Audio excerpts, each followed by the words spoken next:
You know, folks, one of my favorite political leaders of all time was President Bolsonaro of Brazil. The guy reinstated freedom in that country. And then lo and behold, they stole the election from him. Go figure, sound familiar? They stole the election and a dictator comes in, this Luiz Inácio Lula, who's an absolute dictator. And what's one of the first moves that he makes? He basically bans the sale of guns and ammunition in the country. He limits, if you own firearms, to only 3 now. And they think that somehow crime is going to go down. Now, under Bolsonaro, gun ownership went up like 6 times, okay? And guess what fell? The murder rate. Go figure. Once murderers are a little worried their victims are going to be armed, the murder rate goes down, much to the dismay of gun control advocates. This is President Trump singing the praises of Bolsonaro and Brazil. There are people that if they didn't have the privilege of having a gun in some form, many of them would not be alive today. You know, there's a certain country that had a very strict policy on guns, very, very strict. Which country? And, Brazil, okay? Brazil, very strict. And the former president of Brazil, and the killing was incredible. They were walking into people's homes and killing people. They had no protection. He said, go out and buy guns. People went out and bought guns, and it went way down. The numbers went way down because they had security. Yes, they did.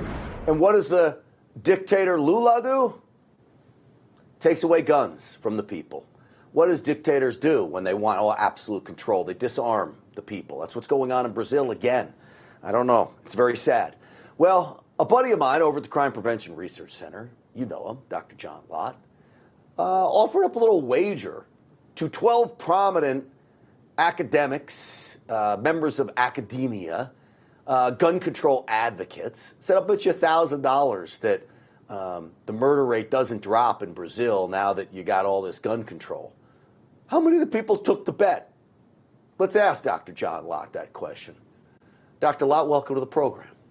Great to talk to you again, Grant. Thanks for having me on. So I love you. You go to places like Duke and all these other just bastions of liberalism. They hate guns. They got all these anti-gun researchers. And you say, hey, I'll bet you $1,000 the murder rate doesn't go down now in Brazil. What happened? What was the response?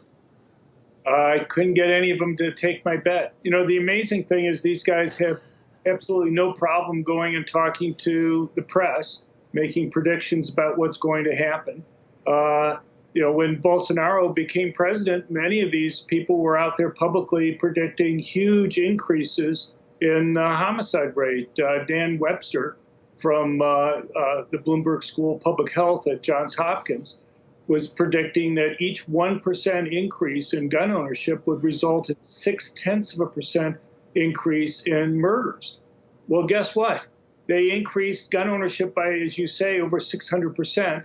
That would have been about a 360% increase in murders.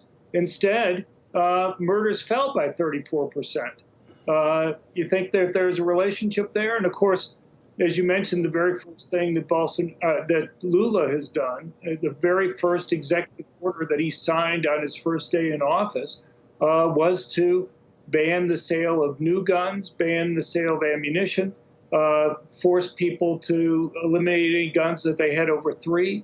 And he's moving to change. He got rid of concealed carry. And he's also moving to get rid of the licenses that people were given under Bolsonaro. And go figure, this is a favorite of the Democrat Party here in the United States.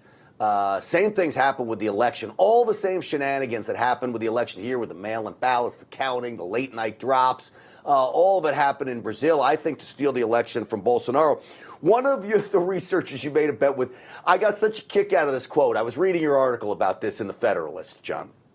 He's from Duke, and he wouldn't take the bet, and I'm going to quote your article because he said, guns and ammo won't become scarcer. At least that's what he was afraid of, that guns and ammo wouldn't become scarcer even after these rules. Now, isn't that what we've been saying here in America? You can confiscate all the guns you want. The criminals aren't going to be turning them in. Yeah, I mean, look, the criminals got guns before Bolsonaro was there. As you mentioned, Brazil before Bolsonaro became president, had one of the highest murder rates in the world, about the highest of any developed country. And, the criminals were getting guns, just like in Mexico. In Mexico, they've had one gun store in the country since 1972. It's run by the military. The most powerful gun that you've been able to legally buy in Mexico since 1972 is a 22 caliber short round bolt action rifle. And yet the murder rate in Mexico has more than doubled since 1972. And in some recent years, it's been as high as 6 times higher than what it's been in the United States. Drug gangs and criminals apparently have no problems getting guns from around the world, just as they go and bring in illegal drugs from around the world. And, well, I think I know the answer to this question. In Brazil, what do you suspect happens now that these strict gun control measures are being instituted? I think over time, the murder rate will go back up. And if these guys believe what they tell the press, and if they believe what they tell state legislatures or Congress here in the United States, I'm just asking them to put their money where their mouth is. And if they do this, it would be something that people would remember. They'd be held accountable for their predictions because, in a few years, we'd look at the data and we'd see who was right or who was wrong. In the end, if anybody claims John Lott doesn't believe his research, he was willing to put up $12,000 on this, and nobody took the bet. Dr. John Lott, Crime Prevention Research Center, it's always great having you on the program. Thanks for being there, Grant. Absolutely. You too. All right, folks, the CEOs of the 3 banks that have failed so far were testifying on Capitol Hill today, and Congress tried to get to the bottom of why those banks failed. It all comes down to Joe Biden. That's next.